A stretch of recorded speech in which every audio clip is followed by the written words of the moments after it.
Hello guys, magandang hapon sa inyong lahat. Welcome to my vlog. Long time no seen, matagal ako hindi nag-vlog, mga taon na siguro. At ito, susubukan kong mag-vlog kasi mukhang nakalimutan ko ng mag-vlog. So mag-voice over lang tayo guys. Andito ko ngayon sa kwarto.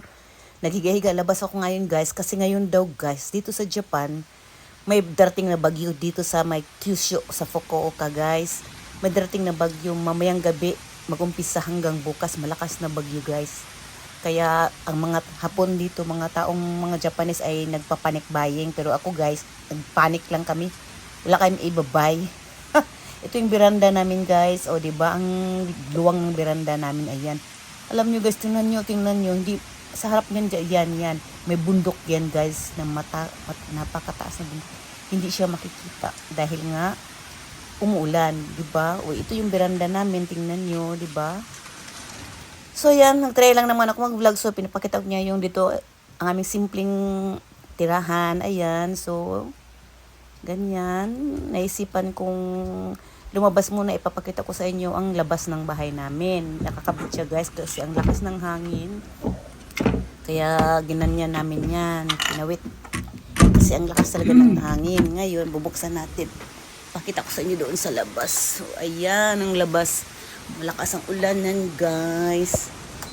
Ayan, diba? Maulan. O yun lang yun, tama na yun kasi napapagod na ako. O ayan, sasara ko uli at ikakawit ko uli. Kasi pag hindi ikakawit guys, sa lakas ng hangin, bubukas siya. Kaya ayan, lagyan natin ng harang para hindi siya, maintain lang yung niya. Ganyan. So ay, ang hirap pala mag voice over guys, no? So ayan, pasok ulit tayo. At ito pala sa kabila, may kwarto din dyan. May nag-aaral dyan na tao. Na batang nag-aaral. Ito guys, pasok na ako sa kusina. Magluluto pala ako ng laing. Nagplano ako magluto ng laing. Ayan, ipapakita ko sa inyo yung aking dried taro. Matagal na ito guys. Diyos ko, naka-isang taon na yata ito eh. Nakalimutan ko. Magluluto ako ngayon ng laing. Kompleto naman ako sa ricados nito. Ayan. Kasi umuulan, masarap siguro ang laing, no? Ayan, yan siya guys, dried taro. Nabili ko sa Philippine store dito sa Japan. Okay, yun lang yan guys. Thank you for watching. Naku, tagal kong hindi ay guys, ito ako, mukha ko.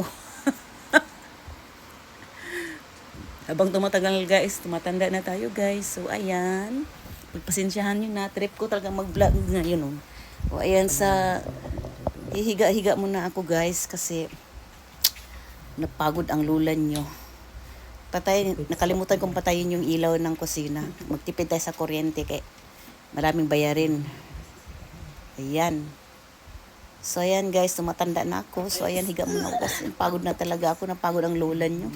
Inikot ko lang kayo sa bahay, napagod na ako. Bye guys, thank you for watching. Ano ba to?